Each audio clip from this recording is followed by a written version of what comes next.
Check कीजिएगा students.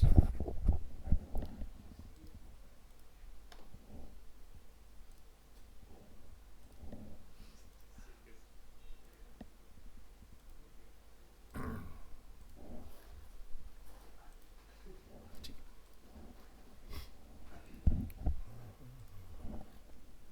सो आज हम लोग देखेंगे approaches to usability. So following are the two approaches to usability if usability is considered to be a component of an interactive framework. The method to deal with usability might be called sessionalist, that is great for poor usability dwells in the essence of the framework. Second, if usability is considered to be a component of interaction between the user PC and the framework, the technique incorporated to deal with usability is contextual. That is it resolve around the specific contest. तो यानी कि दो तरह से हम लोग चीज़ों को यूज़ कर रहे हैं और दो डिफरेंट डिफरेंट अप्रोचेज में चीज़ें समझ में आ रही हैं हमें। यानी कि एक जहाँ पर यूज़र है, जैसे कि मैं अभी इस वक्त हूँ, यहाँ पर हमारे बीच में एक पीसी अवेलेबल है और इसका अपना खुद का एक जीयूआई है विच इज़ कॉल्ड फ्रेमवर्क, है ना। तो ये चीज़ हो गया। एक जो हम लोग यहाँ पर देख रहे हैं कि भाई यहाँ पर usability is considered to be a component of an interactive framework and the method to deal with usability. ठीक है। सो एसेंशियल वाला जो हमारा ये पार्ट है, ठीक है, तो इसमें बेसिकली क्या है कि हम सिर्फ और सिर्फ यहाँ पर ये चीज़ें टेस्ट करें कि भाई आपका जो यूज़ करने का तरीका है, जो आपका स्ट्रक्चर है, क्या वो गुड इनफ है। ठीक है, उसका यूजेबिलिटी पुअर तो नहीं है। मतलब जैसे देखते हो ना एक वेबसाइट की दो तरह से स्लो होती है, एक ड्यू टू नेट और एक होता है ड्यू टू सर्वर, या फिर आपने बहुत हैवी बनाई हुई है वेबसाइट। तीसरा रीज़न ये आता है। तो जैसे हम लोग सब कोडिंग पढ़ चुके हैं, काफ़ी स्टूडेंट्स इस बैच में, तो क्या होता है कि कई बार अगर हम लोग बड़ा कोड लिख दें और उसको ढंग से मिनीफाई ना करें तो क्या होगा, वेबसाइट का लोडिंग टाइम बढ़ता है। ठीक है। तो तीन अलग अलग सिनेरियो हो सकते हैं, मे बी सर्वर, ठीक है, मे बी इंटरनेट और may be bad code structure. ठीक है। तो ये दो जो पार्ट है वो इसी चीज़ को बिलोंग कर रहे हैं कि आपका जो डिज़ाइन है वो ग्रेट और पुअर यूजेबिलिटी के उसमें है, या फिर आप यहाँ पर जो चेक करें यूजेबिलिटी को वो एंड यूज़र और आपका जो डिवाइस है और जो उसके अंदर आपका सॉफ्टवेयर है उसके बेसिस पर। So analytical and empirical evaluation techniques क्या है, जैसे कि सिस्टमैटिक अप्रेजल टेक्निक, जैसे कि depend on analysis of a mutual framework as well as probable communication with it. Examination of framework and examination of the communication with the framework is conducted. Might be system centered as Jacob Nelson heuristic evaluation or communication focused as cognitive walkthrough strategy. अब empirical assessment strategy में क्या है, depend on actual users information, three types such as inspection strategy, system focused appraisal technique and interaction focused techniques. So empirical appraisal strategies concentrate on the proof of good and feeble usability. अब इसको ज़रा यहाँ समझिए, जैसे कि there are basic differences on the type of usability, that is it is either an inherent property of interactive frameworks or a developing property of utilization. There are no ubiquitous techniques of usability. It does not include any result thresholds above or below which every interactive frameworks are usable or are not utilizable. And usability task is excessively complicated and project unique, making it impossible to accept hypothesized technique. So इसका इन्होंने क्या बनाया है, current position.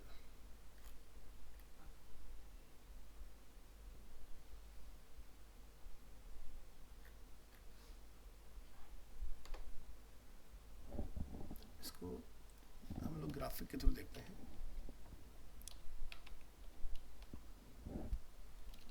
Usability testing process, या फिर हम लोग इसको बोलते हैं वर्क फ्लो।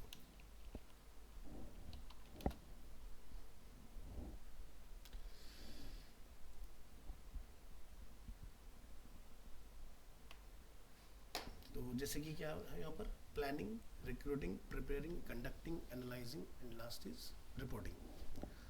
सो एक विजुअल यहाँ पर अगर लोग देखें, हर चीज़ में थोड़ा सा सिस्टम अलग अलग हो सकता है। जैसे एग्जांपल के तौर पर रिसर्चर जो कंटेंट देख रहा है, या फिर जो पार्टिसिपेंट है जो वीडियो रिकॉर्डिंग को देख रहा है, ठीक है। रिसर्चर आपका कुछ राइट कर रहा है और जो पार्टिसिपेंट है उस टास्क के बेसिस पर परफॉर्म कर रहा है। तो जैसे इस तरह के ना बहुत सारे टूल्स अवेलेबल मार्केट में, जैसे कि जीरा, ये जे पर होना चाहिए शायद, जीरा वर्क फ्लो, हाँ JIR पे, ठीक है। सो ये आपका एक आता है, इसमें देख रहे हो कुछ वर्क फ्लो। क्या होता है कि आज की डेट में जो बड़ी बड़ी कंपनीज हैं, देख रहे हो नीचे, ठीक है, ये सब लोग इसको यूज कर रहे हैं। अब जैसे एक होता है कि किसी कंपनी के अंदर मान लो एक हेड है जो मैन्युअली ड्यूटी असाइन कर रहा है, ठीक है। और एक कंपनी के अंदर सिस्टम क्या है कि भी जब आप लॉग इन करोगे जाके, तो आज आपको क्या करना है, वो डे टू डे टास्क सारे वहाँ पर अवेलेबल होंगे। तो मैनुअल रिपोर्टिंग वर्सेस जीरा के अंदर क्या डिफरेंस आ जाता है, या फिर एक और हमारे पास अवेलेबल था माइक्रोसॉफ्ट का टीम, वो भी यही काम करता है,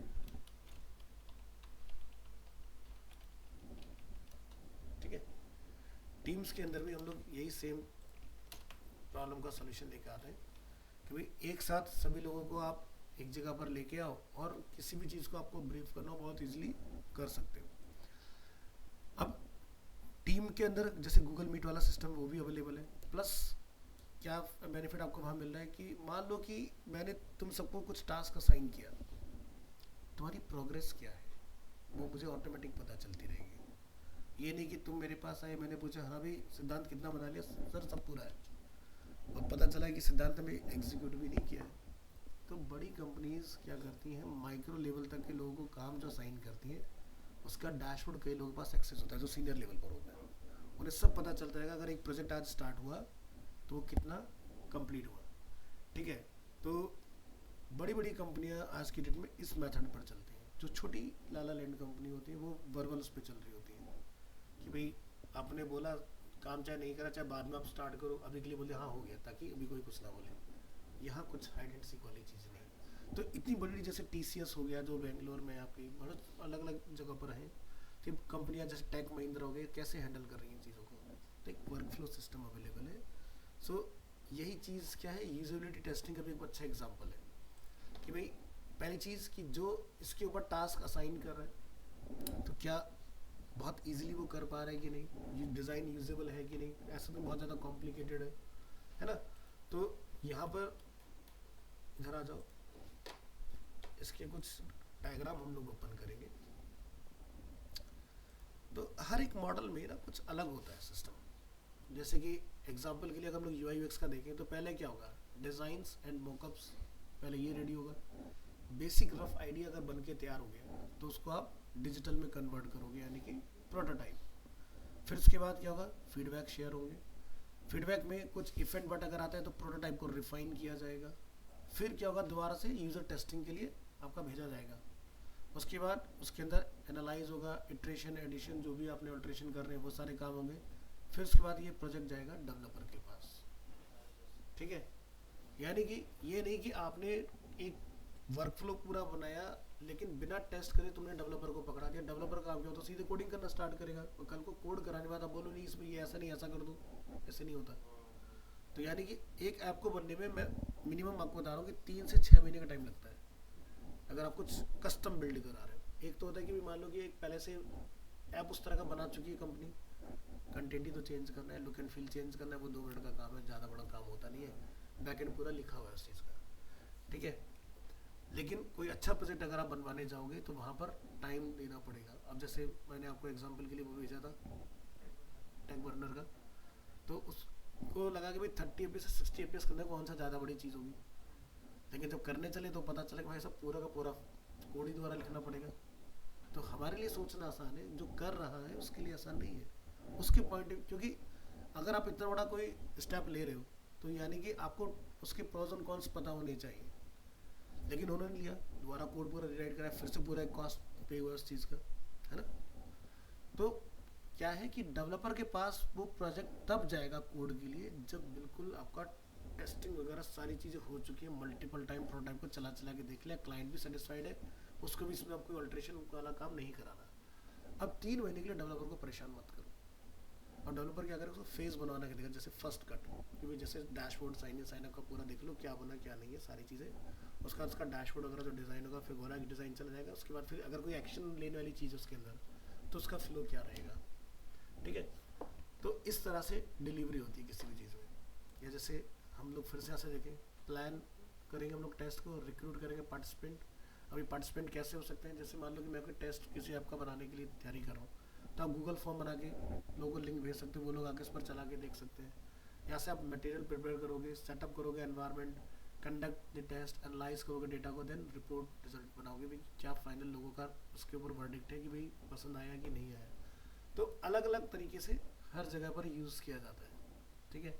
जैसे यहाँ पर आप देखो यूजुअली टेस्टिंग मेथड क्या है, यहाँ से स्टार्ट हुआ आपका person remote photo video interview अगर चल रहा है, और यहाँ से अलग अलग चीज़ है उसके अंदर। सो जैसे lab usability testing, contextual inquiry, यहाँ से गोरिल्ला टेस्टिंग। गोरिल्ला टेस्टिंग मतलब सरप्राइज टेस्टिंग जिसको हम लोग बोलते हैं, उसको हम लोग गोरिल्ला टेस्टिंग बोलते हैं, ठीक है। तो और ये गोरिल्ला टर्म आपका मार्केटिंग के अंदर भी आता है।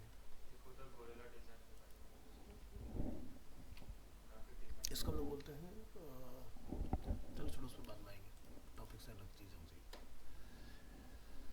तो जैसे क्या होता है कि हमारे यहाँ पर भी अब ये चीज़ें स्टार्ट हो रही हैं। यूएस में क्या होता है, जैसे मान लो कि मैकडी को अपना कोई ऐड करना है, तो मैकडी क्या करेगा, रोड के ऊपर जो डिवाइडर्स है, जेब्रा क्रॉसिंग जिसको बोलते हैं, उसमें वो फ्रेंच फ्राइज बना देता है,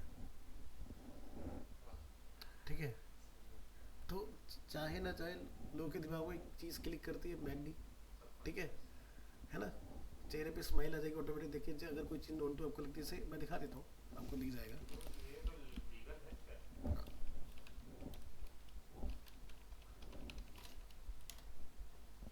ये देख रहे हो, लो सामने आ गया, कहते ही आ गया। जैसे यहाँ देख रहे हो उन्होंने कुछ इस तरह का बना रखा है, जैसे किट कैट पर उन्होंने कुछ इस तरह का बनाया, जैसे यहाँ इन्होंने एक बनाया इस तरह का, ठीक है। अब ये रैप है इस तरह से, मतलब बस अपनी एक्चुअल शेप में अगर आप ध्यान से देखो, लेकिन उन्होंने जो डिज़ाइन बनाया उसके अंदर दिखा जैसे पूरा पाइथन ने उसको जकड़ रखा है, ठीक है। या जैसे यहाँ पर आप देखो रेस्टोरेंट फाउंड, तो एकदम डॉट लगा रखा है वहाँ पर उन्होंने। तो जैसे ये केव के अंदर एक एंट्री हो रही है, तो यहाँ पर उन्होंने इसको लिखा you can all you can eat rest stop, ठीक है। तो इस तरह का उन्होंने कुछ यहाँ बनाया, जैसे यहाँ पर एक बना हुआ है इस तरह से। तो मतलब बड़े अमेजिंग अमेजिंग, जैसे एडिडास भी अपनी कर चुका है इस तरह की, ठीक है।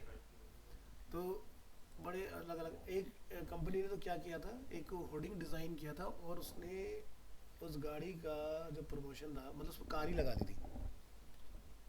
जैसे ये देखो यहाँ पर एक किसी ने ऐड किया हुआ है रोलर कोस्टर है ना, तो बनने जा रहे हैं।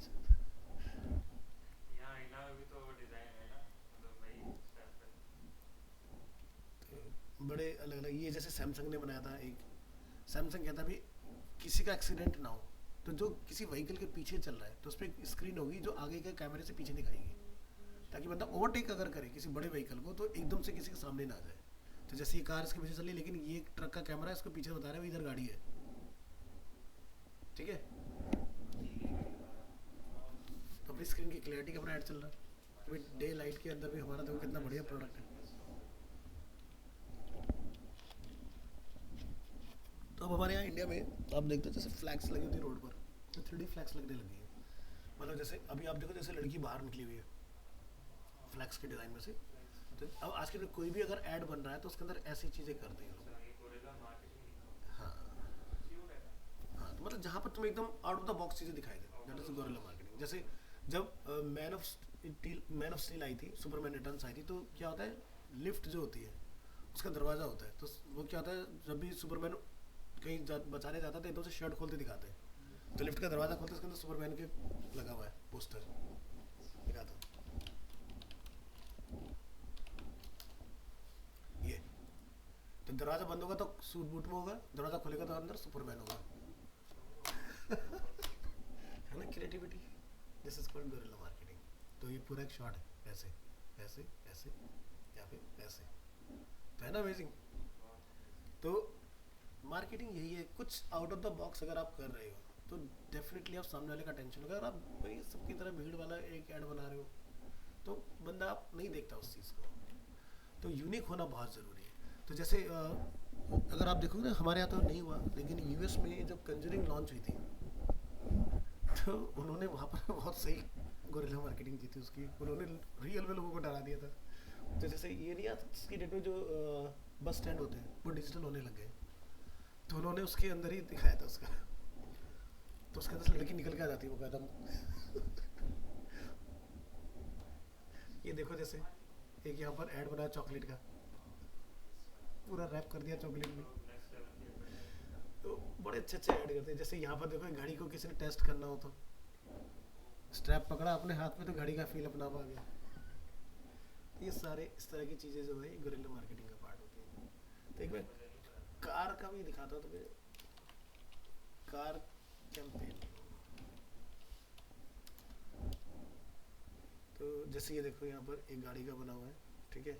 एक दिखाता हूँ, एक जगह पर गाड़ी पूरी पूरी, ये देखो पूरी लाइव कार ही लगा रखी है इन्होंने इसके ऊपर। और दिखाता हूँ, जैसे ये देखो सिट्रॉन का इन्होंने दिखाया था, यहाँ से कन्वेयर बेल्ट के पीछे उन्होंने होर्डिंग लगा दिया, और वहाँ से लगा जैसे कितना सामान गाड़ी में आ सकता है। उसकी लगेज कैपेसिटी। ठीक है। और दिखाता हूँ आपको, एक जगह और बहुत अमेजिंग सा हमने देखा था इसका। उन्होंने नाइट में, मतलब गाड़ी के हेडलैम्प को लेकर उन्होंने बेसिकली प्रमोशन किया था।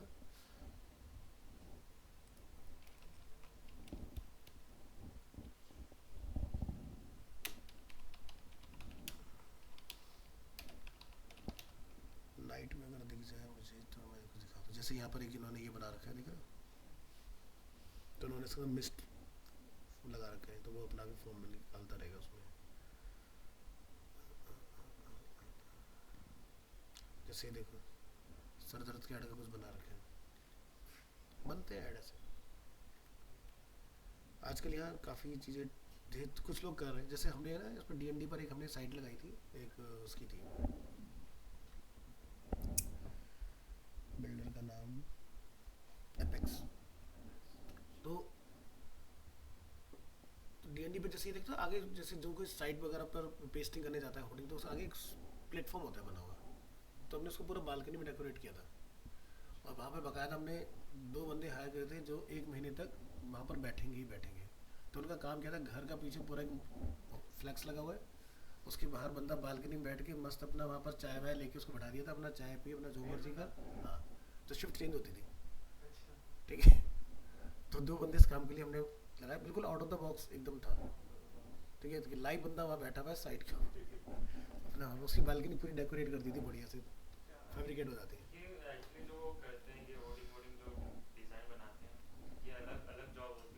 नहीं, ग्राफिक डिज़ाइनर ही करते हैं सारा, ग्राफिक में ही आता है सब, ठीक है, सब ग्राफिक में ही आता है।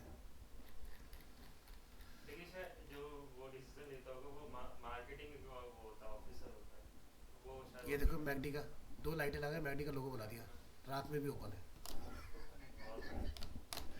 तो नेक्स्ट लेवल काम करते हैं लोग।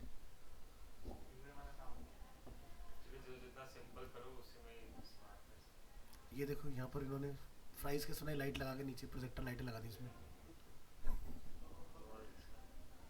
ठीक है, लेंस वाली आती है ना लाइट्स, उस तरह से। तो बड़े अच्छे अच्छे ऐड लोगों ने बनाए यार, मतलब ये अब हमारे यहाँ धीरे धीरे हमारी तरफ चलन आ रहा है ये वाला। बाहर बहुत ज़्यादा, अब बाहर क्या होता है कि जैसे अभी बॉम्बे में कैंपेन हुआ था ब्लिंकिट के ऊपर, दिखाता हूँ शायद।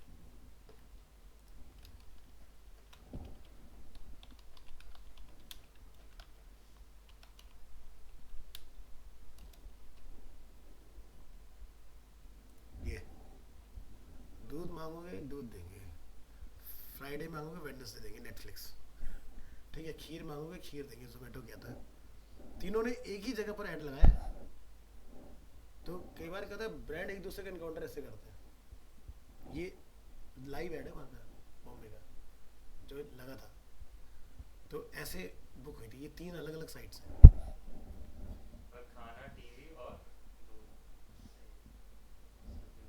ठीक है।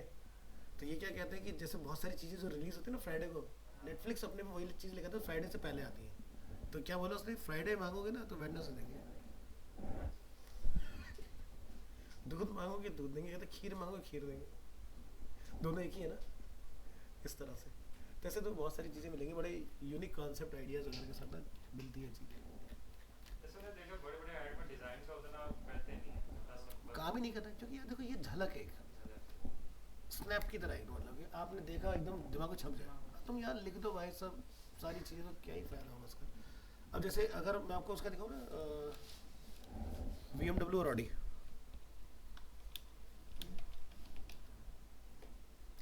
ये हमेशा ना एक दूसरे के सामने टक्कर में लगाते हैं ऐड, ठीक है, एक साथ। तो भाई उसके ऊपर आता है, उन्होंने अपना लगा दिया भाई साहब हिलियम बल्ब, कहते गेम ओवर भाई साहब, लो हमारे पास ये भी है, ऑडी की नहीं आती ना, इनकी आती है अपनी रेसिंग कार, ठीक है, सीधे ऊपर, ये अपना नेक्स्ट लेवल काम करते हैं। तो ऐसे भी, गेम ओवर। ऐसे भी होते हैं भाई, सीधे वो देखो यहाँ पर चेक में BMW कहता है ऐसे बनते हैं ऐड। तो कई बार एकदम नेक्स्ट लेवल जाती हैं चीज़ें। यहाँ देखो पेप्सी और उसका कोक का जैसे दिखा रखा है, ये तो चलो खैर नॉर्मल है, लेकिन ये मैं बहुत चीज़ दिखा रहा हूँ जिन जिनको जो मैंने एक्सपीरियंस किया मार्केटिंग के अंदर चीज़ें की। ग्रुप एम हो गया, बहुत बड़ी एजेंसी है ग्रुप एम, ये मार्केटिंग एजेंसी है, गुड़गांव के अंदर भी है, बहुत फेमस नाम है मार्केटिंग के अंदर, एकदम आउट ऑफ द बॉक्स चीज़ें जो होती है वो सारी। और एक ग्रुप एम के अंदर, ग्रुप एम क्यों बोलते हैं, क्योंकि ना जाने कितनी सारी कंपनियां इसके अंदर होंगी, ना जाने कितने अकाउंट से हैंडल कर रहे होंगे।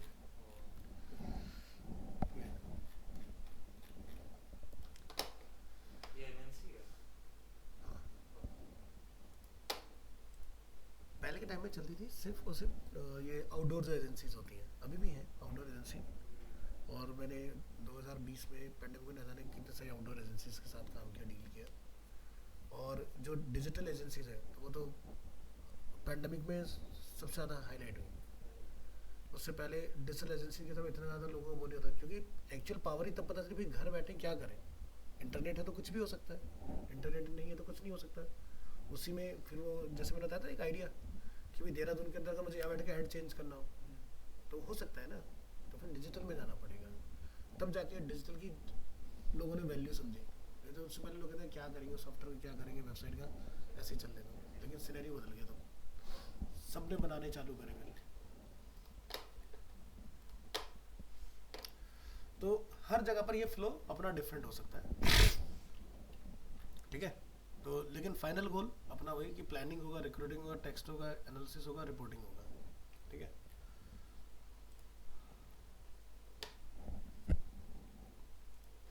सर ऐसा बोल रहा था क्रिएटिविटी में आपको रूल तोड़ना पड़ता है अगर कुछ नेक्स्ट लेवल चीज़ है। हाँ बिल्कुल, हमने जब टाइम्स ऑफ इंडिया में थे तो क्या किया था, हमारे पास एक ऐड आया था, क्लाइंट ने बोला था कि ऐड ऐसा बनाओ कि जो बिल्कुल अलग हो। अब बड़ा नॉर्मल सा उसका ऐड था, उसमें अलग क्या करें, उसे पेज पीछे का बुक कर लिया, उतने से कुछ नहीं होता, हमने उसका ऐड ही उल्टा छाप दिया था। अब उसके पास कॉल जा रही, भाई साहब कौन सी उसको पेपर को ऐड दिए तो उल्टे छाप रखा है, हमारे पास कॉल आता है। तो हमने उनको यही बोला, मैंने कॉल आ रही है आपके पास, कहते कॉल तो आ रही लेकिन उल्टे की आ रही, मैंने यही तो चाहिए था, लोग रिकॉग्नाइज करें आपको। सही है।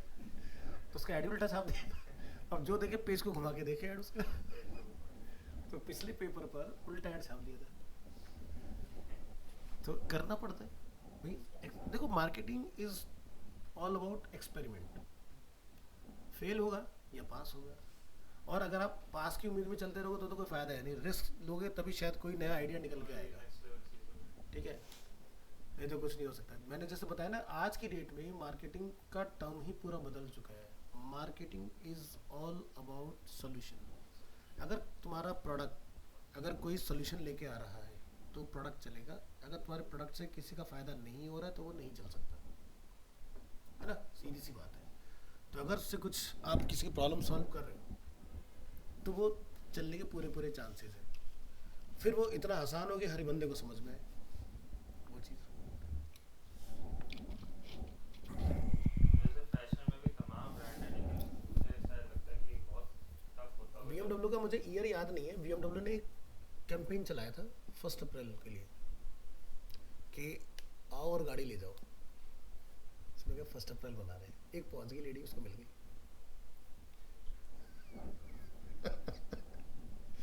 1 अप्रैल फुल पे चलाया था उन्होंने कैंपेन, वो इतना वायरल होता ना, नेक्स्ट लेवल। लेकिन हमारे यहाँ का नहीं था, बाहर का था वो कही चलो ठीक है ट्राई मार लेते हैं, क्या है, फुल तो ही बनाए, फुल बना रहे हैं तो गए, उसको BMW गाड़ी दे दी फ्री ऑफ कॉस्ट।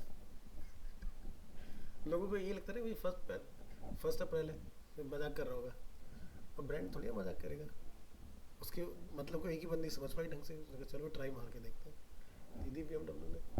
बाकायदा उस बहुत पहले वो वायरल हुआ, पूरा न्यूज़पेपर आर्टिकल वगैरह छपा उसका, कि इतनी एक्सपेंसिव गाड़ी उसको ज़ीरो कॉस्ट पे मिल गई, खाली रजिस्ट्रेशन चार्ज उसको पे करना और गाड़ी की गाड़ी हो गई, और BMW का नाम हो गया उसके चक्कर में, गाड़ी फ्री में देगा। अब सोचो BMW मार्केटिंग करेगा, छोटी मोटी मार्केटिंग तो करेगा नहीं, तो उसके एक गाड़ी उसके लिए कुछ नहीं है, पूरी दुनिया में नाम हो गया।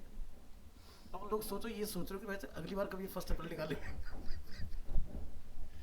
तो ब्रांड ऐसे अपनी इमेज छोड़ के जाता है लोगों के दिमाग में। चलिए, सो इम्पोर्टेंस समझते हैं यहाँ पर usability. Usability matters because if users cannot accomplish their objective proficiently, viably, and in an acceptable manner, they are probably going to look for another solution to achieve their objective.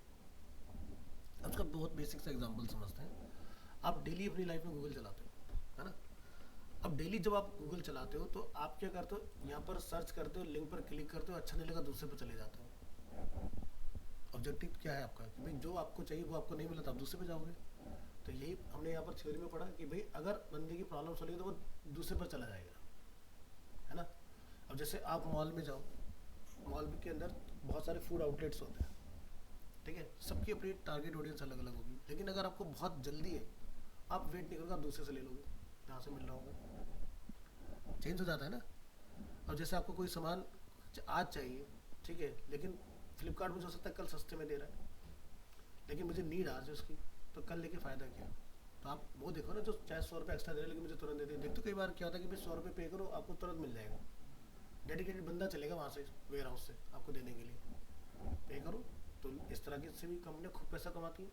फिर कुछ लोगों को बस दिमाग में एक बार सेट हो गया अभी चाहिए, लो तुरंत पे करो, तुरंत आपको मिल जाएंगी चीज़ें। सो सीधा सा हमारा फंडा है, हमारा जो मेंटेलिटी है वो ये है कि भाई अगर हमारा चीज़ें, हमारा पर्पस अगर सॉल्व नहीं हो तो हम दूसरा ऑप्शन तुरंत ढूंढ लेते हैं उस चीज़ का।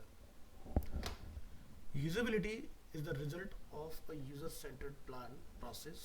The principal law of e-commerce is that if users are unable to discover the product, they cannot procure it either. A 2015 joint research by Co-Marketing, Huff Industrial Marketing and Buyer Zone on B2B. B2B बोले तो business to business, ठीक है? Web users demonstrated that 46% of users go away from a website as they cannot tell what the organization does. 44% of users go away because of absence of contact data. 37% of users go away because of poor navigation or plan. समझ आ रहा है? जैसे मैंने आपको example दिया था, वही सीधी सी बात है, अगर आप कोई वेबसाइट पर जा रहे हो और आपका पर्पस सॉल्व है, आप दूसरे पर तुरंत चले जाओगे छोड़ छाड़ के। तो जैसे यहाँ पर छोड़ने का रीज़न क्या था, 46% लोग इसलिए छोड़ के चले गए। यहाँ पर ये अलग अलग रिसर्च है कि भाई आपकी वेबसाइट जो है या जो आपकी ऑर्गेनाइजेशन है वो इनफ यूज़र को इन्फॉर्मेशन दे रही कि who you are. 44% of users इसलिए चले गए क्योंकि वेबसाइट के ऊपर कांटेक्ट करने का कोई ज़रिया ही नहीं है। आपकी वेबसाइट है लेकिन मैं आपको अप्रोच कैसे करूँ, ना कोई कांटेक्ट फॉर्म है। तो पहले वेबसाइट ऐसे ही बनाते थे, कांटेक्ट का पेज ही नहीं होता था। अच्छा पेज होता था तो कांटेक्ट का फॉर्म लगा दिया, लेकिन फॉर्म काम नहीं करता था, ठीक है। बंदा सेंड कर रहा है, कोई इन्फॉर्मेशन ही नहीं जाती थी। तो ये तो डेटाबेस वगैरह का बहुत बाद में हमारे यहाँ, ठीक है। अच्छा कुछ भी भर के भेज सकते थे, फिर वैलिडेशन लगी। और यहाँ पर पुअर नेविगेशन और प्लान, यानी कि वेबसाइट का वर्क फ्लो नेविगेशन बहुत अच्छा नहीं, इसलिए भी लोग छोड़ के चले गए। तो विजिटर और सप्लायर दोनों के बीच में ज़रा समझते हैं। To visitor, they will be pleased and not disappointed with the product or website. They will appreciate communicating with the product or website. They will accomplish their objective exactly and effectively. They will build trust and assurance in the website or product. Suppliers reduce development expenses and time, reduce support cost, decrease user mistakes, reduce training expenses and time, and return on investment. भाई सीधी सी चीज़ है, अगर आप एक बढ़िया design बनाओगे, usability अगर अच्छी होगी तो आपका पैसा कम लगेगा, ठीक है, और आपका आरओआई हाइयर होगा उस केस में। अब मान लो कि आप एक प्रोजेक्ट बना लेते हो, भाई आपके यहाँ से उस सर्विस को खरीदने का सोचो, ऐसा कि नेटफ्लिक्स इंडिया से नहीं है, बाहर से। अब उनका डिज़ाइन इतना कॉम्प्लिकेटेड हो कि भाई एक बंदा यहाँ से आपके घर आया सिखाने के लिए, सर ये ऐसे ऐसे चलाना है, तो भाई वो 150 रुपये में क्या ही बेचेगा, वो 400-500 रुपये में क्या ही निकालेगा उसके अंदर आउटपुट, कि भाई इतना तो पैसा भाई सब वो बंदा अपना ले लेगा कि भाई मेरी इतनी सैलरी होगी, आज मैंने इतने लोगों को जाके सिखा के आया हूँ चलाना, है ना। तो समझ में आ रहा है पॉइंट। तो चीज़ें ऐसी बनाओ चाहे भले से वो सिमिलर हो एक्सपीरियंस करने में, लेकिन यूज़र को प्रॉब्लम ना हो।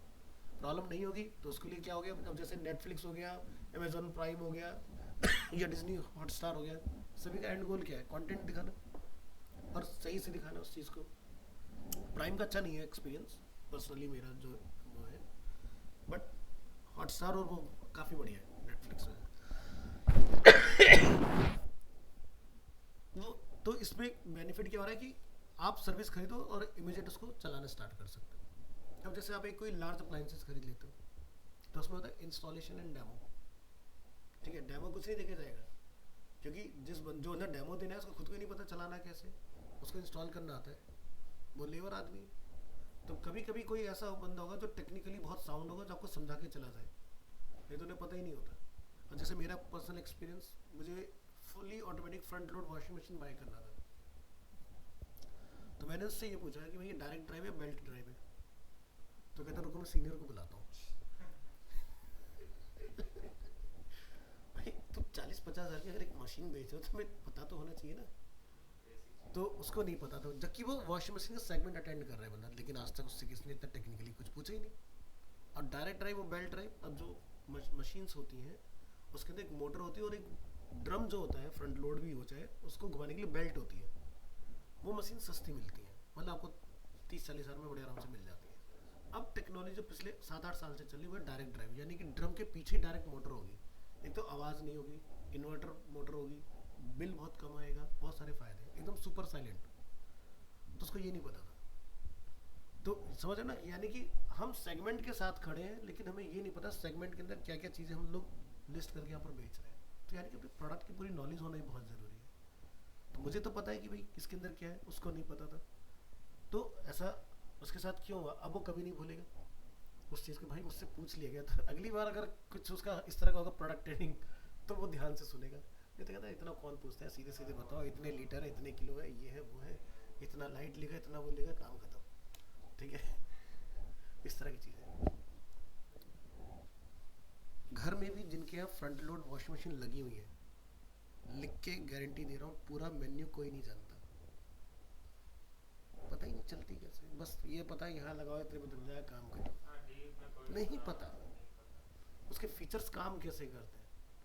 इतने फीचर्स आते हैं, इतने फीचर्स आते हैं कि आप हर एक फैब्रिक के लिए अलग सिलेक्शन है उसमें, फिर उसके अंदर भी बहुत सारी कस्टम सेटिंग्स होती हैं, लेकिन लोग नहीं जानते। जैसे माइक्रोवेव के अंदर बंदा क्या करता है, लेके आता है शॉक में, लेकिन करता सिर्फ उसके अंदर बॉइलिंग और हीटिंग का ही काम है, उसके बाद में कुछ नहीं बनता उसके क्या अंदर। करेगा, यूट्यूब देख लेगा 5 मिनट का, ले लेगा टॉप 10 में, हो गया काम। तो इसीलिए अब ये क्या है जो इन्होंने जो इंस्टॉलेशन का बना रखा है, ठीक है, तो उसमें आप डेमो का ज्ञान मत दो कि डेमो देने आएगा एक बंदा आपको बताएगा। ठीक है, स्मार्ट टीवी घर में बंदा इंस्टॉल करने आ रहा है, उसको ये नहीं पता भाई साहब कि उसको सोर्स सिलेक्शन कहाँ से करना है। मतलब HDMI 1 2 3 होता है ना, आर्क होता है, उसको ये नहीं पता सोर्स कहाँ से सेलेक्ट करूँ, क्योंकि भाई वो घर में बेचारा खुद नहीं चलाता, वो चला रहा है नॉर्मल टीवी, वो तुम्हारे में क्या बताए उसको आगे, उसको ये पता है भाई यहाँ 4 छेद मारने, टीवी टांगना, काम खत्म। तो उससे अच्छा ब्रांड को ये करना चाहिए कि अपने जितने भी इस तरह के टेक्निकल वीडियोस हैं उसका प्रोडक्ट के ऊपर एक QR कोड लगाए, सीधे यूट्यूब का चैनल खोले, वहाँ से जाके बंदा सारा प्रोसेस देख ले उसका, सबसे बढ़िया तरीका है। तो तुम्हारा जो डेमो के नाम पर जो तुम्हें पे करना पड़ा है, जो ठगी चल रही है, जो कि होता भी नहीं है डेमो कभी, तो ज़्यादा अच्छा वहाँ से हो जाएगा। तो ये सोल्यूशन है जो एंड यूजर की प्रॉब्लम को भी सॉल्व करेगा। बात करते हैं आगे measurement of usability. Metric is a framework and standard of estimation denoted in units that can be used to depict more than one characteristic. Need to estimate usability. Other reasons to estimate usability can be fulfill the requirement of differentiating the usability of at least two products, evaluate the seriousness of the usability issue. So जब भी market में क्या होता है ना, एक नया product बनाया जाता है, जैसे टैग बंडर ने बनाया तो उसने सबको कंपेयर किया। ठीक है, अभी उसका जैसे प्रोडक्ट मार्केट में आ चुका है तो उसके अंदर भी ग्लिच है क्योंकि फर्स्ट उसमें है। लेकिन फिर भी देखा जाए बाकी के कंपेरेटिवली बहुत अच्छा काम कर रहे हैं, क्योंकि अभी हाल फिलहाल में सारे यूट्यूबर्स ने अनबॉक्सिंग स्टार्ट की है खरीद के उसकी प्रोडक्ट की। तो उनका यही कहना है कि जिस कॉस्ट में आ रही है उसके हिसाब से बहुत अच्छा है, लेकिन इम्प्रूवमेंट हर जगह पर रहती है। कभी भी आप कोई चीज़ बनाओगे वो आपकी तरफ से भी बेस्ट हो सकती है। एंड यूज़र सेटिस्फेक्शन धीरे धीरे ही बनता है चीज़ों के अंदर जाके, ठीक है। तो उसको लेके भी लोगों ने यही बोला है कि भाई हार्डवेयर अच्छा है, सब चीज़ें ठीक है, लेकिन 60 FPS की जो लोग बात कर रहे हैं, तो वो जो 3,000 रुपये की सैमसंग की भी आती है या फिर MI की भी आती है, वो भी सेम ही फील दे रही है। बट उसकी वॉच कहाँ पर जीत रही है, लेयर्स वो जीत रही है उसके अंदर जो सेंसर्स उसने डाले हैं। वो ऐसा धीरे धीरे कर ही लेगा, लेकिन उसने लोगों को बहुत सही जगह पर चोट मारी कि भाई तुम्हारी घड़ी के अंदर फर्जी सेंसर है। बहुत बड़ा स्टेप। तो उसके बेसिस पर वो सेल ड्राइव करके ले जाएगा बंदा, ठीक है। बाकी तो लुक एंड फील जो भी सारी चीज़ें वो बाकी वॉच भी वही कर रही है जो उसकी घड़ी कर रही है। तो टाइम लगेगा, उसके सॉफ्टवेयर के साथ अपडेट धीरे धीरे होकर चीज़ें हो जाएंगी। लेकिन एक अच्छा उसने पॉइंट पकड़ के मार्केट में लिखा है कि भाई किसी मार्केट को किसी सेगमेंट के अंदर एंट्री कैसे मारनी है। तो सीधी सी बात है, अगर मान लो कि एक एजेंसी किसी कंपनी को हैंडल कर रही है, तो दूसरी एजेंसी उसके अंदर अपना रास्ता कैसे बनाए। तो सीधी सी बात है भाई, वो एजेंसी क्या क्या चीज़ें दे रही है उस कॉस्ट के अंदर, और तुम उस कॉस्ट में कितना दे सकते हो। अगर तुम उससे कुछ एक्स्ट्रा करके दे सकते हो, अच्छा रेवेन्यू निकाल के दे सकते हो, कंपनी के पास अपनी प्रेजेंटेशन लेके जाओ, कंपनी डेफिनेटली तुम्हें ब्रेक देगी। लेकिन तुम भी वही कि सर फेसबुक ऐड वो भी चला रहे हैं, मैं भी चला दूंगा, तो मैं तुम्हें क्यों बोलेगी भाई तुम चला लो, फिर तो अच्छा ऑलरेडी चल ही रहा है, मैं सिर्फ लिंक क्यों खराब करूँ अपना, है ना। तो बड़ी कंपनियां जो होती हैं वो एजेंसी बहुत जल्दी नहीं रिप्लेस करती। उसके पीछे का रीज़न ही यही है कि मैंने मान लो किसी नए बंदे को चांस दे दिया, लेकिन कल को मान लो मुझे प्रोडक्ट का ऐड बनवाना हो। अब जो ये देखते हैं ना, जैसे तनिष्क हो गया एग्जांपल के लिए, हम ब्रांड पकड़ लेते हैं जो कि टाटा के अंडर में आता है। तनिष्क को नहीं सोचना है कि कौन मॉडल होगी क्या होगा, जो एजेंसी उसका देखती है पार्ट वो उसकी सरदर्दी है, समझ गए। तनिष्क को कुछ नहीं करना, उसने तो चेक साइन करना है, लो जी तुम्हारा ही हो गया काम, लेकिन इसके बदले मुझे क्या चाहिए मैंने तुम्हें बता दिया, कैसे लाओगे वो तुम्हारी कॉल है। ब्रांड ऐसे बात करता है, ब्रांड तुमसे इतना देर नहीं बैठ के तुमसे घंटों मीटिंग करेगा। उसने ये बोल दिया भाई ये मेरा नया आर्टिकल आ रहा है, प्लानिंग कर लो क्या करोगे, इसका मुझे बजट बता दो, और उसके बदले में क्या रिवेन्यू देने वाले हो ये बता दो। तो हमने जब ब्रांड के साथ काम किया है, तो ब्रांड ऐसा कहता है क्या लोगे क्या दोगे, सीधे कोई प्रेजेंटेशन मत दिखाओ, हटाओ सब। प्रेजेंटेशन कोई भी बना सकता है आज के में, AI भरे पड़े, जो मर्जी बना लो। ये बताओ तुम्हें क्या चाहिए और मुझे क्या दोगे, ठीक है। तुमने बोला ये इतना मेरे चार्ज है, तो बदले में सीधे बोलेंगे भाई मुझे बताओ कि कितना उसके अंदर रेवेन्यू निकल के आने वाला है फिर उसके अंदर। तो ब्रांड ऐसे काम करता है, कट टू कट 10 मिनट तुम किसी बड़े बंदे का ले लो, बहुत बड़ी बात है।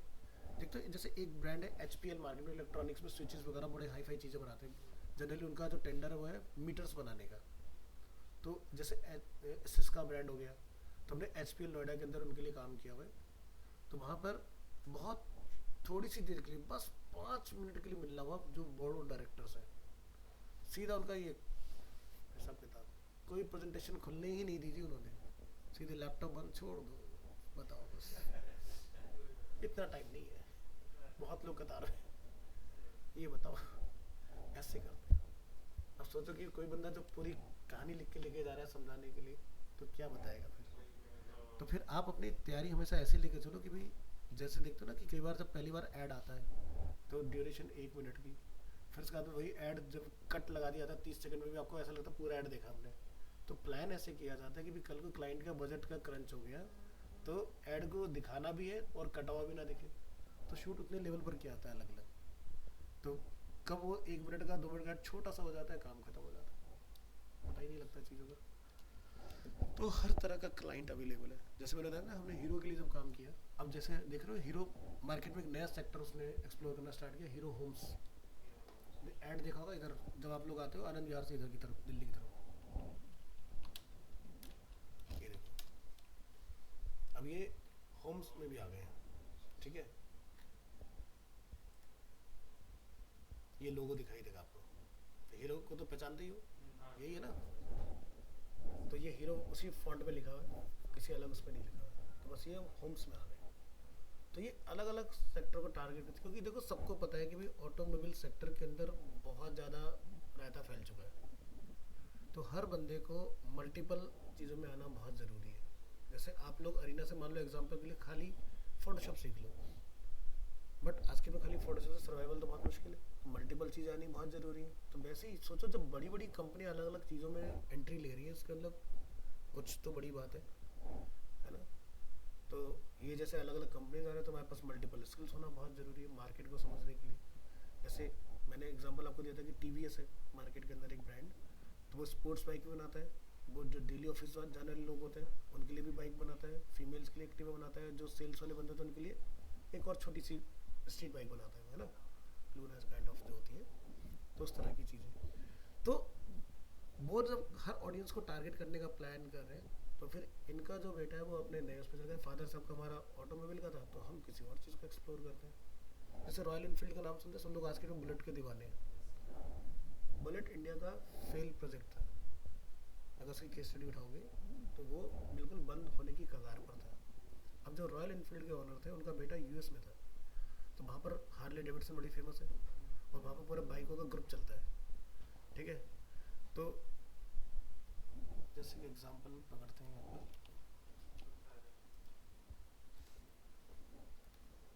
तो मैं तुम्हें गहरी बात समझा दी इसके अंदर चल क्या बहुत रहा है। डीप पढ़ा रहे हो। चल आगे देखते हैं, लर्नेबिलिटी की बात करते हैं। The two most authoritative categories, किसी ने शायद पिंक किया था। अच्छा,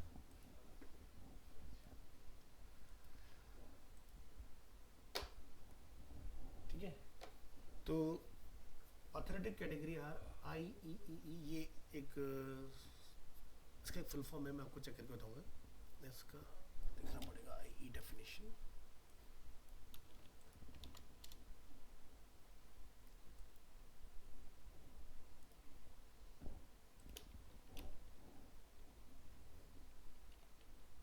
तो यहाँ पर आप देखोगे जैसे कि जो भी टेक्नोलॉजीज वगैरह आपकी बनती हैं, ठीक है।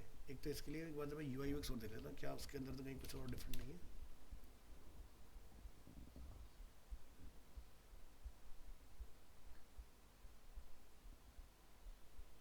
हाँ, तो मतलब इसके अंदर दोनों चीज़ आ गई आपकी, you I and you x दोनों आ गए, तो यानी कि आपका दोनों पार्ट को ही कवर करें। तो वही है इसका मतलब फुल फॉर्म जो हम लोग यहाँ देख रहे हैं, institute of electrical and electronics engineer. क्योंकि आप जो भी चीज़ें बनाओगे, जैसे कोई आप वेबसाइट बना रहे हो एग्जांपल के तौर पर, या कोई एप्लीकेशन बना रहे हो, तो अल्टीमेटली वो किसी इलेक्ट्रॉनिक डिवाइस पर ही ड्रिवन है। अब जैसे इसको ऐसा समझो, हम एक ज़माने से मूवीज़ देखते आ रहे हैं, है ना। हमारे यहाँ पर फ्लैक्स प्रिंट होकर ऐड बनाए जाते हैं, है ना। अब जब भी लास वेगास का जिक्र आता है, तो उसकी एक इमेज क्या थी, चमक धमक वाली जगह, और उस पर जितनी भी आप बिल्डिंग्स देखो सब पर ऐड होते हैं, मूविंग एड्स, मतलब डिस्प्ले फॉर्म में लगे हुए। मतलब रात को जो पूरी की पूरी जो बिल्डिंग्स हैं वो टीवी स्क्रीन में कन्वर्ट हो जाती हैं। जैसे साउथ दिल्ली के अंदर भी ना, जैसे कुछ ऐसी फेमस जगह है जहाँ पर रात को बिल्डिंग के ऊपर पूरे में ऐड चल रहा होता है, ठीक है। बीकाजी गावा प्लेस के आसपास पड़ती है जगह, ठीक है। तो जो दिन में ग्लास है वो वही रात को टीवी स्क्रीन से, और पूरी रात उसके ऊपर ऐड चलता है। अब जैसे आप कहीं भी अगर गुजर रहे हो किसी चौक पर, एक बहुत तेज़ लाइट इमिट हो रही है और वहाँ पर कुछ आपको मूविंग मोशन में कोई चीज़ दिखाई दे रही है, या जैसे देखते हो कि आई टी ओ पे बीच में स्क्रीन लगी थी, एलईडी स्क्रीन, जिसपे दिल्ली पुलिस अपने ऐड चला के रखती है। तो क्या होता है, ये अट्रैक्शन ग्रैब करती है, एक स्टिल चीज़ जो लगी हुई है उस पर ध्यान नहीं जाता। अब यहीं पर इसी डिस्प्ले पे अगर ये एक स्क्रीन होगा, उस पर कुछ चलता रहेगा, तो ना चाहते हुए आपका ध्यान वहाँ जाएगा, है ना। तो the two most authoritative categories are IE definition and usability sub characteristics, ISO 91261 and 4. So measuring learnability task success rate is also called as task completion rate. अब ये ISO क्या होता है, ये हर एक को ना अलग अलग सेगमेंट में मिलता है। जैसे एजुकेशन सेक्टर का देखो ISO तो उसका अलग होगा, तो अगर हम इसको सर्च करें तो ये पता चल जाएगा ये किस चीज़ में गया हुआ है। कॉपी,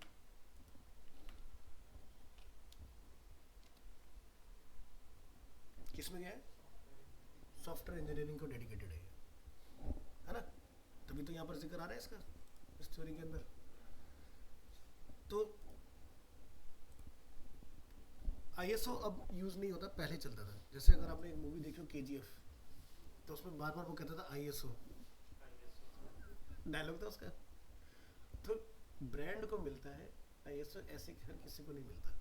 अरीना को भी ISO मिला था एक टाइम पर, और मैं भी उसका पार्ट आता, ये था ईयर आई थिंक 2010, और फिर उसके बाद में आई वाला जो मैकेनिज्म वो खत्म हो गया। तो ज़्यादातर आप जब भी कोई होर्डिंग देखते हो उसके नीचे लिखा होता है आई सिंस टू इस डेट तक का। तो उस तरह से रहती हैं चीज़ें। Measuring learnability, task success rate is also called as the task completion rate, जैसे कि number of correctly completed task upon total number of attempts. ठीक है, कि भाई बंदे ने कितने टास्क किए और कितने अटेम्प्ट उसको लगे करने में।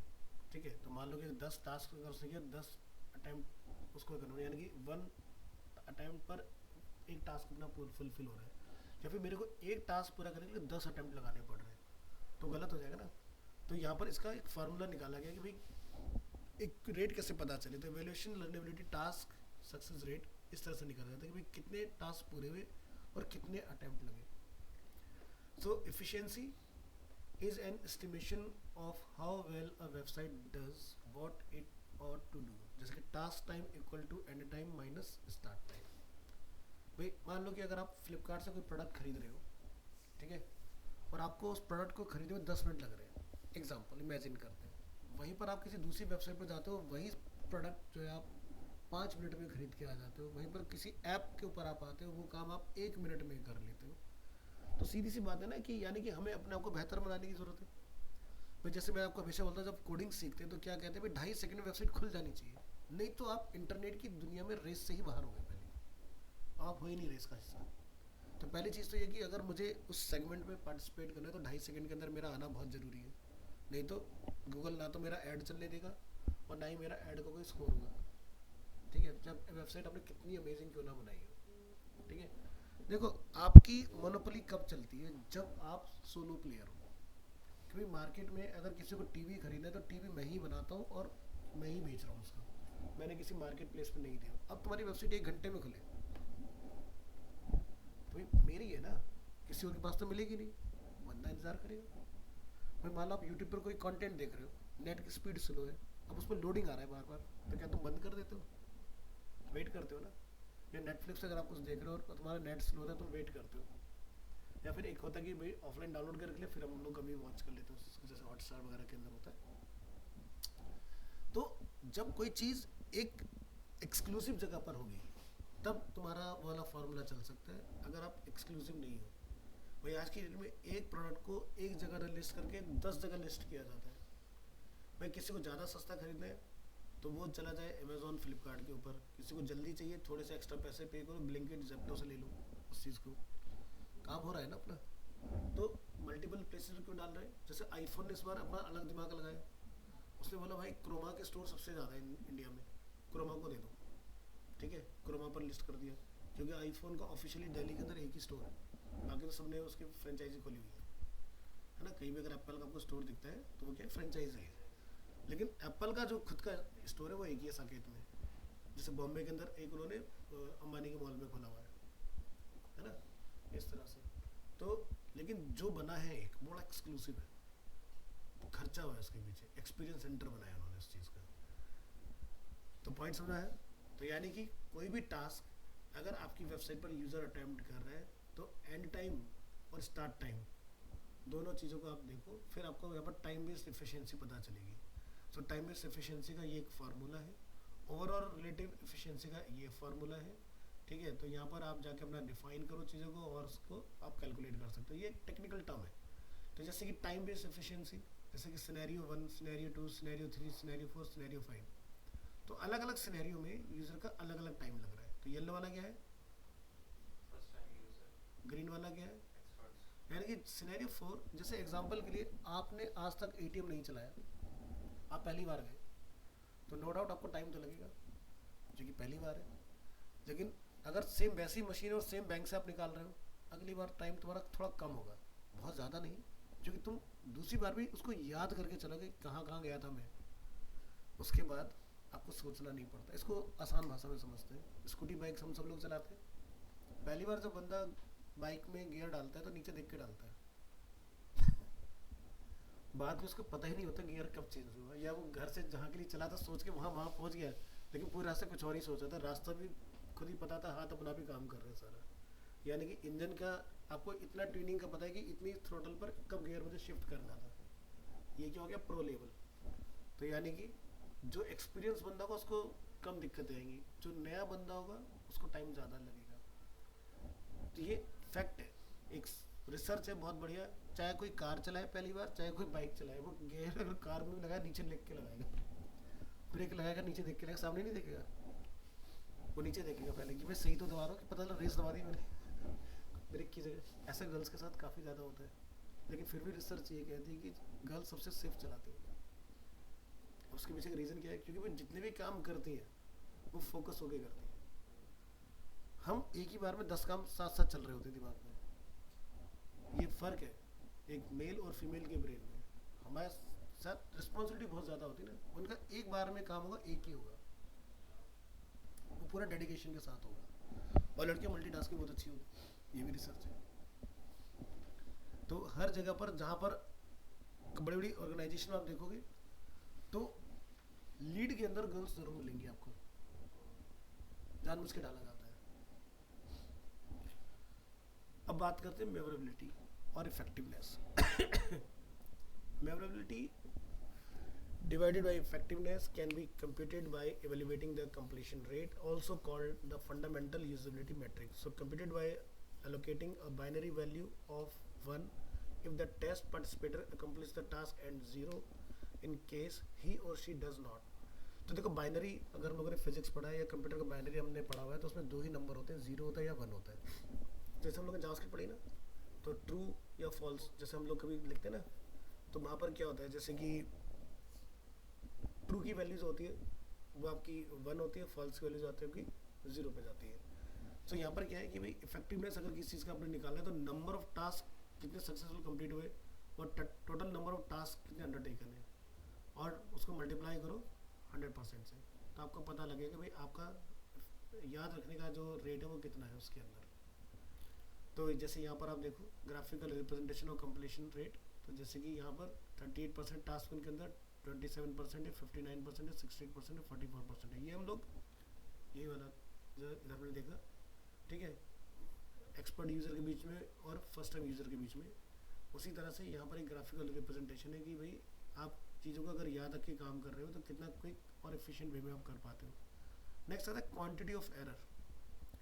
अब अगर एरर ज़्यादा होंगे तो अगेन प्रॉब्लम होगी आपको। जैसे check the fault that user make when trying to finish a task. जैसे एग्जांपल के लिए आपने कोई प्रोटोटाइप पूरा बना लिया, ठीक है, लेकिन एंड में जाके यूज़र को समझ नहीं आता, ठीक है, कि भाई यहाँ से कहाँ जाना है। जैसे बहुत सारे बच्चे बहुत अमेजिंग प्रोटोटाइप बनाते हैं, हमारे ऑर्डर भी प्लेस करा देंगे, सब कुछ कर लिया, उसके बाद कहाँ जाए बंदा, वहाँ से वापस आने का कुछ होता ही नहीं। वो लास्ट पेज पर जाके खुशी खुशी में नीचे वो नेविगेशन भूल जाते हैं कि वापस बंदा होम पर जाना चाहे या ऑर्डर जो प्लेस किया उसमें मुझे जाना हो तो कैसे जाए। Mistakes are unintended activities, slips, mistakes or exclusions.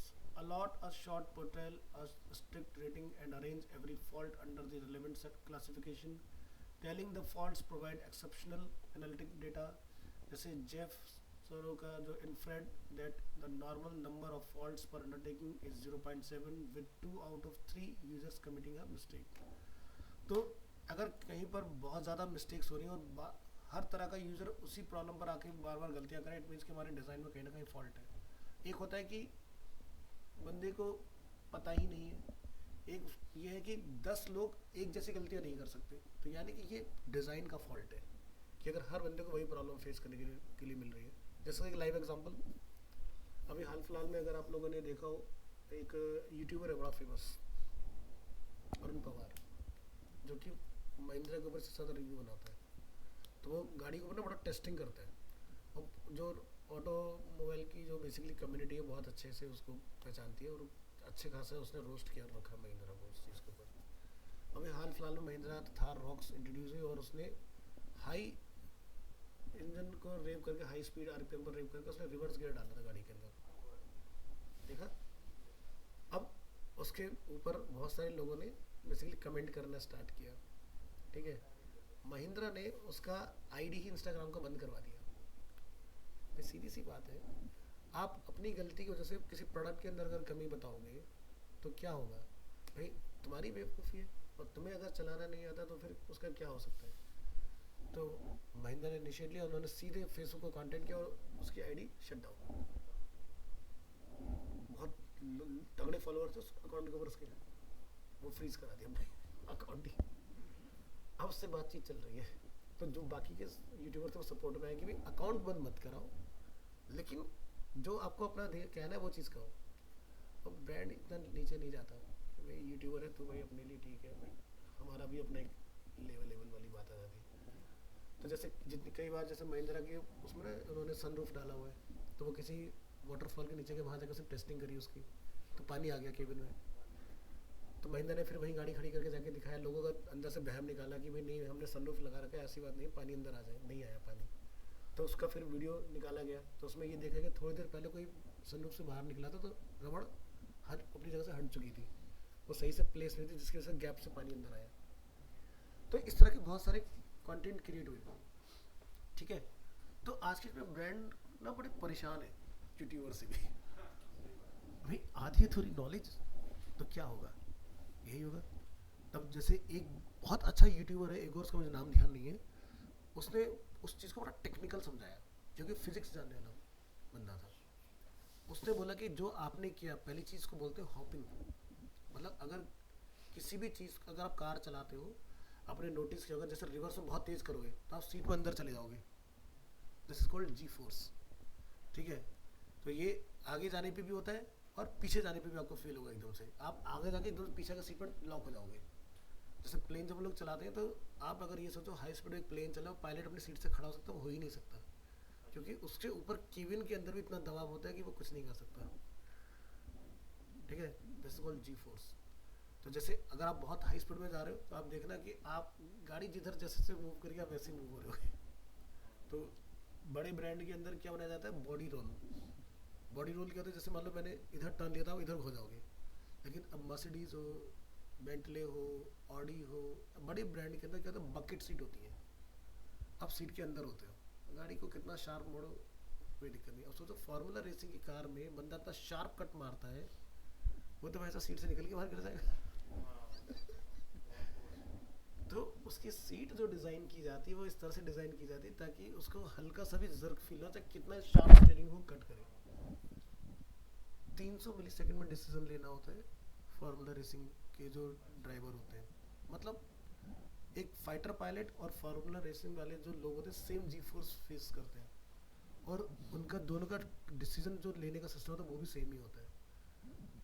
हमारे जैसे हट्टा कट्टा बंदा भी फार्मूला रेसिंग कार के ब्रेक पैडल को दबा नहीं सकता, इतना ताकत चाहिए होती है। तो उसकी ट्रेनिंग ही नेक्स्ट लेवल है। कोई बंदा ये सोच रहा है कि भाई गाड़ी तो स्पीड से चलती है, चलाना आसान है, रोकना मुश्किल होता है। तो उसमें हाइड्रोलिक ब्रेक नहीं होते, वहाँ पर मैनुअल ब्रेक होते हैं पूरे के पूरे। और अभी हाल फिलहाल में एक बच्चे का वीडियो वायरल हुआ है जिसने फार्मूला रेसिंग कार को बड़ा सही तरीके से चला के दिखाया, और मतलब आपका पैर एक दिन काम नहीं करता उसके बाद रेस के, वो सोचो रेस के बाद में वैसे एकदम मस्त आराम से जाकर अपना शैम्पेन वैम्पेन एकदम एंजॉय कर रहे थे तबीयत से। तो जैसे हमारे यहाँ का कौन है फार्मूला रेसर पता है, हमारे यहाँ का कार्तिकेयन है, इंडिया का जो फार्मूला रेसर है।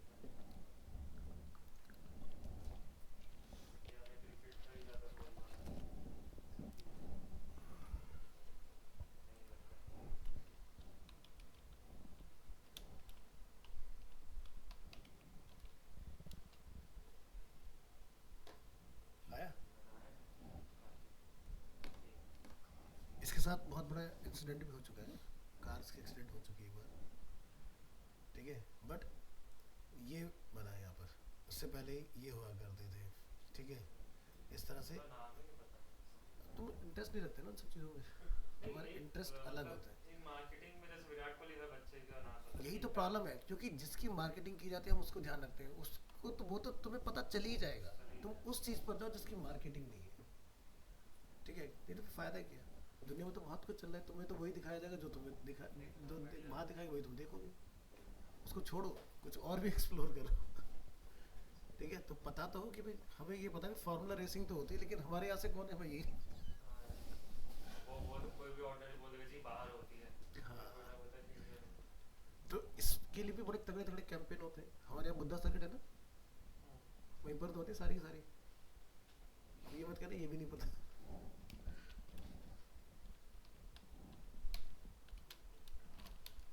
बुद्धा इंटरनेशनल सर्किट, यहाँ होती है हमारे यहाँ की सारी रेसिंग जितनी होती है।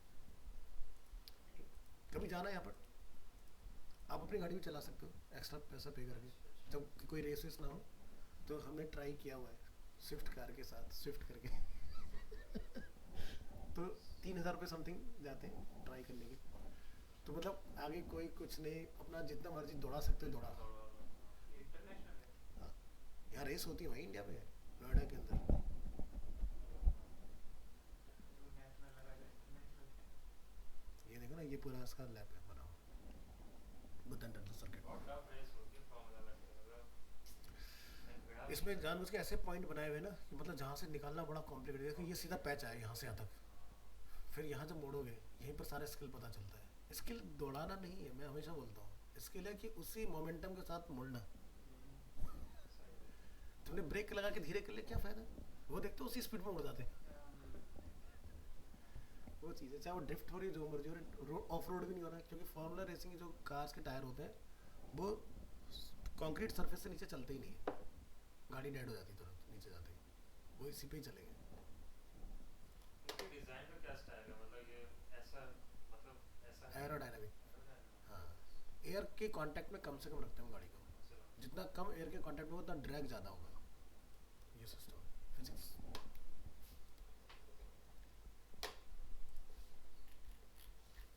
चलो नेक्स्ट क्लास में सेटिस्फेक्शन हम लोग स्टार्ट करेंगे आगे चीज़ें, तो इसमें नासा वगैरह का सबका आपको एग्जांपल मिलेंगे देखने के लिए।